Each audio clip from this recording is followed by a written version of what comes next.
if you don't know, I'm a big fan of magical girls. I really am.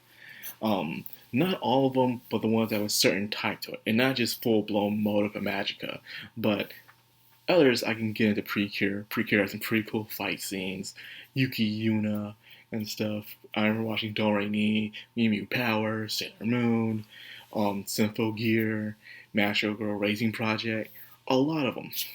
But one I got into late that really jumped being one of my most favorite, and I do mean one of my most favorite magical series of all time, and that is Magical Lyrical Nonoha. Yes, Magical Lyrical Nonoha. I never expect this to be, how did I get into this series? I got into this series because of a certain spin-off of a spin-off. This the origin story behind Nonoha is just crazy. The creativity part, anyways.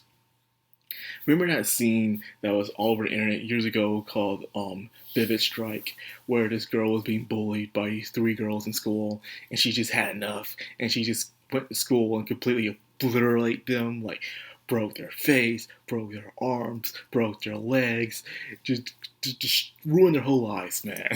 They deserve it, rightfully so. But now, like, what is this show? So I started watching that show, but then it turned out it was a spinoff of another show called Vivio. So I watched Vivio, then turned out Vivio was a spin-off of another show called Nonoha. So like, okay, what is Nonoha? So I watched Nonoha and turned out Nonoha is actually a spin-off joke that was created from a visual novel back in the 1990s of a family that are men for hire. And it involves two twins, but the little sister had nothing to do with the family business. It's crazy. It's crazy, The entire creativity of Nanoha that is a spinoff of a spinoff of a spinoff of a spinoff and stuff. And it works so well for what it's supposed to be. Now, if you don't know, this is Nanoha. This is Nanoha right here. Nanoha. This is more of her adult form than anything. This is her adult form from Strikers. You don't know. Yeah, she has longer hair and stuff. And this is Fate Testarosta. Her, yeah, that's right, lesbian pair. And then, of course, this is their daughter, the future generation, Vivio. But this is her dark form because she's wearing the black jacket. And in the Vivio series, she's wearing a white jacket over it. That's how you can tell which series it's from. Unfortunately, they never made one of her in the white jacket. It seems like one of her in the black jacket is more popular. So I'm like, oh, come on. So let me explain this. A while back, there was a visual novel about a family who had run a restaurant and also, I think it's a restaurant, and also a dojo. Very wealthy family. But behind the scenes, they're actually hitmen for hire. They can be guards or escorts or whatever it may be. I faint memory of this, but there's an OVA of the series based off a visual novel. And the mom was in it, the dad was in on it, and the two older siblings were in on it. Everyone in on it, but the youngest daughter, Nanoha herself. She was just the girl that worked at the store, and everyone around her was special. And she went. Then one day after that series ended, someone made a little match. I think it was a music video of Naha. Was if she was a Masho girl because everyone else lived special secret lives. They said, what if she had her own little secret life that no one else was in on but herself? This was just a joke, just a thing. But someone said, you know what, this is a good idea, and then a series was formed. The spin-off is so popular that no one even remembers the origin, the creativity of the spin-off at all. So that's when Magical Girl Lyrica Nanoha was created. She was surrounded by people who knew what they wanted to do in their future and they were special. She felt like she was just in a way, a third wheel in a way. She didn't have anything special about her at all. But she was just a third grader. Why should she care about that? But then again, even her best friends had something that they wanted to do in the future despite their young age. So Noha didn't know that until one day she heard a cry for help at night, a little ferret named Yuno who needed some help. Then she went to help him collect some sacred trying to remember the name, Lost Lokius or something. Yeah, I think they're called Lost Lokius, Sacred Jewels. She had to collect them. The first series was a very episodic series full of story in the background that's happening with her rival, soon-to-be love interest, Fate Testarossa, her first enemy. The two fought, and eventually, after season one, they became friends. And then season two came along, where the story truly started to take itself more seriously. And Eyes, was what it was called, season two, in a way, where a new director took over, and this is where the direction of the story went on from now on. So it wasn't just about it being about magical girls, but it was military, government, space, time, continuum, police force. Yes, I'm not that serious.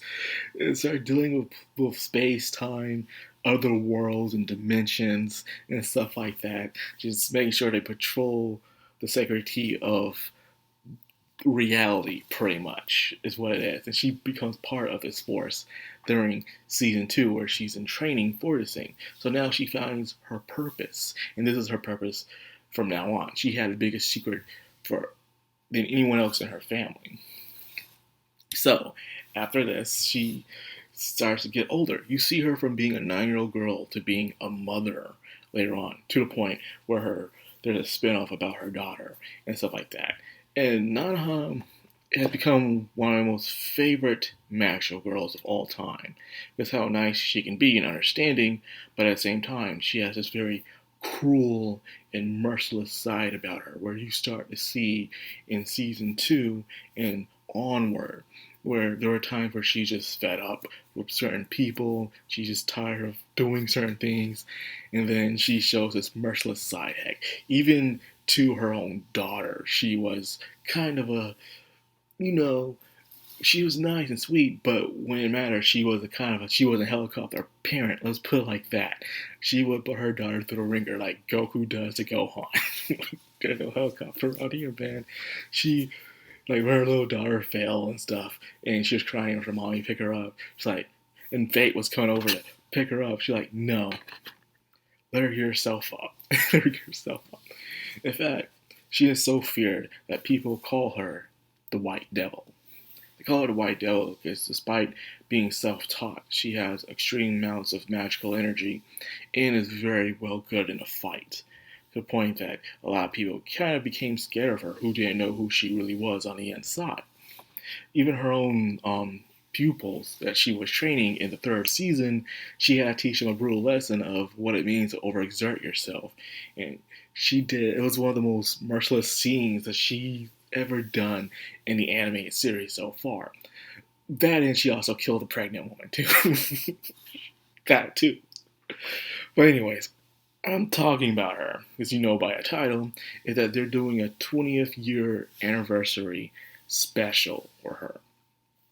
You see, I've been following the series ever since then, and this was during 2019, which I've been rewatching the series in exact order, from the first series of Eyes, The Strikers, to Vivio, which Vivio was supposed to have a season 2, don't know what happened to that, to the spin-off Vivid Strike, which a lot of people know about because that certain scene that happened at a school. Now, after that, it's been quiet. They even had a manga called Nanoha Forces, where it continues right after Strikers, which I was enjoying reading, but it doesn't have that many chapters, and I guess the author decided, the writer decided not to work on it anymore and to work on their own stuff. So everything has been in hiatus. The series has been in hiatus, and even the manga has been in hiatus. Nothing's going to work. From Vivio's sequel to Nanoha's next manga, everything's been on hold. It even has 2 movies that happens between season 2, and 3, called Detention and Reflection. Those were really good, up-to-date, high-quality movies, by the way. Really good.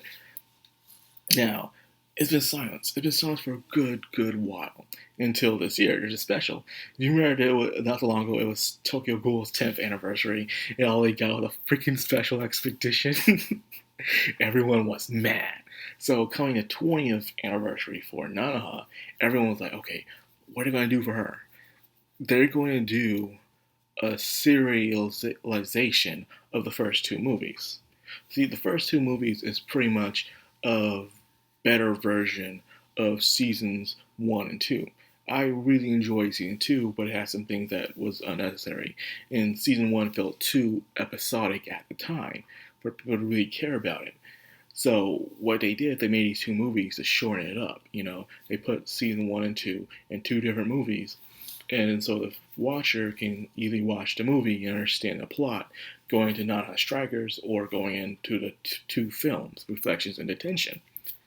So now they got these two movies out for years already. They decided, okay, what are we going to do next for a special is we're going to take these two movies, which were based off a TV show, we're going to turn them into a TV show. Printing money. I swear.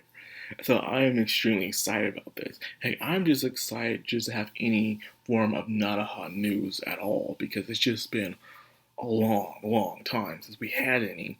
So I'm all here for it, by the way, to see that happen, because we have jack squat. So a lot of people, especially in Japan, have been doing nothing but posting artwork after artwork, creating all kind of cool sketches of the series that they love so much all over X. And it has been extremely nice to see, man. I've seen so much cool artwork of Nanoha being a badass video, Vito, all the characters, man. So many in the series. And I enjoyed it. Do you know this was supposed to be the Dragon Ball Z for females in Japan? But instead ended up being Sailor Moon instead. So that's what happened. Nanoha was too much adult content to be shown, and I can see why America couldn't film it here before they had to censor way too much. Anyways. So what people were speculating is, what if there's more to this? What if after animating seasons 1 and 2, well, the movies, and after they do that, what do they do something else? What do they do the other two movies, Detention and Reflection? What if they decide to do that as well? Like, okay, we got the two movies out, people got widely received. Now, to keep this license, let's continue adapting the rest of the stuff. We might get Detention and Reflection as TV series as well. And then, who knows? Probably, maybe, they might readapt Strikers, or they might work on the season 2 of Vivio, which they should have been working on years ago. Just waiting on that. And then finally, to find a new artist to work on Forces, because let's face it, Forces has been gone for years, man. Not Forces. No one's been able to continue that. Hopefully they do. Hopefully they do. So yeah, man, these are my thoughts and opinions on this. I love this series because it's again, shows that natural girls be cool, cute, and violent, but not to the extreme edge like they like to do in the other series, where it has to be very dark and edgy. But it shows you there's a time and place for everything with this series. So hopefully that might happen, a nice continuation. This is just my dream, man. Heck, if the creator of Inuyasha can get all their series remade, if they're doing Ranma 1/2 remake, heck, you already know they're going to do an Inuyasha remake later on down the road when they're done with that, because why not? And hopefully they do a Princess Yasahime one too, because the anime was meh, but the manga is actually pretty good. So hopefully when the manga is done, they'll do a remake of that, but that'll be years down the road. Years. So anyways, I was very excited about this. I just want to let you guys know, have some good news coming along the way for me to you. So anyways, if you enjoyed this video, like, comment, subscribe, and of course, hit that bell icon. This has the Madcrownxox, all anime. Sign out.